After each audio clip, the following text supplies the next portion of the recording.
Good morning and happy Wednesday, everyone. Welcome to 12 News Now. I'm Isaiah Bryant. I hope that you all are having a great morning so far, a great week, and hope that you all were able to get out and get your voices heard yesterday. I will have the full list of all election results and some more of the election results coming in here in a little bit. First, I do want to go ahead and take a look at a current weather forecast. Right now, we're looking over the city of Richmond. As you can see, it's some beautiful skies out there. Not a cloud in sight as of right now. I'll be sure to check into a more in-depth look at our current weather forecast here in a little bit. First, I do want to go ahead and get into those election results. Virginia Democrats are taking full control of the General Assembly. Every seat in State House and Senate was up for grabs. Emily Yinger breaks down what this means about the political stance and future of the Commonwealth. Well, one of the key issues that determined the outcome of yesterday's election was the abortion issue. It shows that Virginians are not interested in abortion limitations, which is what the Youngkin administration and many Republicans have been fighting for. Virginia remains the last state in the South that has not imposed new restrictions following the end of Roe v. Wade, but Youngkin has continued to fight for a 15-week abortion ban with exceptions for rape, incest, and the life of the mother. These election results again show that Virginians are not interested in that coming to fruition. Another interesting piece of this election cycle is that the General Assembly has had 2 years of divided power. Before that, we had a fully Democratic controlled under Northam's term. That shows that Virginia still remains strong as a swing state. It also could be a predictor for the next gubernatorial race when Youngkin's term ends if Democrats are able to keep good on their promises.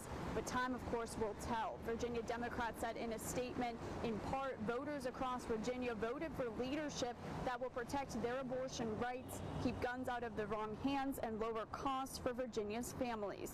Meanwhile, the Senate Republican caucus issued a statement acknowledging their losses and congratulating their new members, adding it will also stand strong against the Democrats' extreme progressive agenda. Now, Governor Glenn Youngkin has not yet weighed in on those election results and has not said whether or not this will impact a potential presidential bid. Reporting for Fox Richmond, I'm Emily Yinger. Let's take a look at some more of those results. In Senate District 16, Democrat Skylar Van Valkenburg is the projected winner over Republican Sabun Dunavant. The Republican says she will wait for the absentee early votes to come in before conceding. You know, we knew going in this district was redrawn at a D+8. We've overperformed that. We'll see what happens with the ABEV. We've been going around talking about the issues that matter to people, talking about our values, talking about the things that matter to people and their families. During his campaign, Van Valkenburg said his top priority would be a safe storage bill to reduce gun violence, and he's already planning to act on that promise. In a statement posted on X just after midnight, Van Valkenburg saying, quote, "The first bill I will submit in the Senate is the safe storage legislation I've carried in the House. We can and must do more to keep our kids safe from gun violence. The governor should sign it when it passes the House and Senate." And Richmond voters make their voice heard, rejecting a River City casino for the second time. Those backing the casino were first to announce their defeat. In a statement saying they were proud of the campaign and, quote, "are grateful to the thousands of Richmonders who voted for good jobs and a stronger city, especially those in Southside who'd poured their hearts into this project." The proposed $562 million Richmond Grand Resort and Casino would have been built in Richmond Southside, with many people living there actually voting for a casino. More than just a dozen precincts were leaning yes, but it just wasn't enough to win. Meanwhile, those on the No Means No Casino side say it was a community effort that helped them get the decision they wanted. They came out and voted for the future of their city. They rejected the politics of the past. They want a path to the future. This is great. We got a coalition. We got elections coming up next year. Let's put in a team that wants to build and move the city forward in a positive way. Mayor LeVar Stoney backed the casino with plans to use money from it to expand child care. He released a statement saying, "I will work for more accessible and affordable child care, for good paying jobs, and for an abundance of opportunities for all Richmonders." 9 days and counting, that's how long Congress has to prevent a potential government shutdown. And so far, House Republicans don't have a concrete plan to keep things running. John Lawrence reports. Washington, D.C. is once again facing a possible financial collapse. We certainly want to avoid a government shutdown. It's a dangerous time around the world right now. We recognize that, and we're doing our job. Speaker Mike Johnson and GOP lawmakers in the House went through a series of ideas Tuesday, including a short-term spending bill through January 19th. Many options that are on the table, and we'll be revealing what our plan is in short order. If some Republicans in the House are against any sort of short-term spending bill, Johnson would need Democratic support, and that might be an uphill climb. They want to default on our debt, shut down the government, crash the economy, censure Democrats, and avoid holding their own members accountable. This is who they are. A government shutdown occurs when Congress doesn't pass funding for the federal government without something like a short-term bill. That could cause many problems for the country, including the halting of construction projects and disruptions in food safety inspections.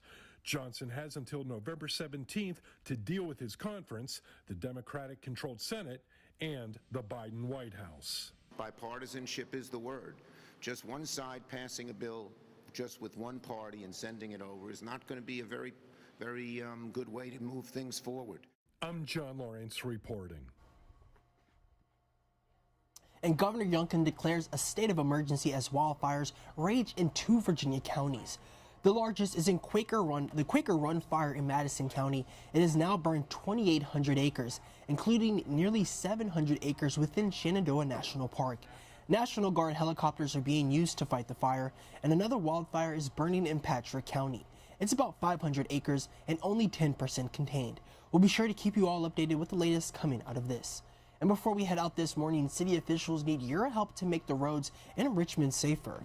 Although Richmond is seeing fewer crashes overall, officials say severe injury and deadly crashes are rising, with speed being a frequent factor.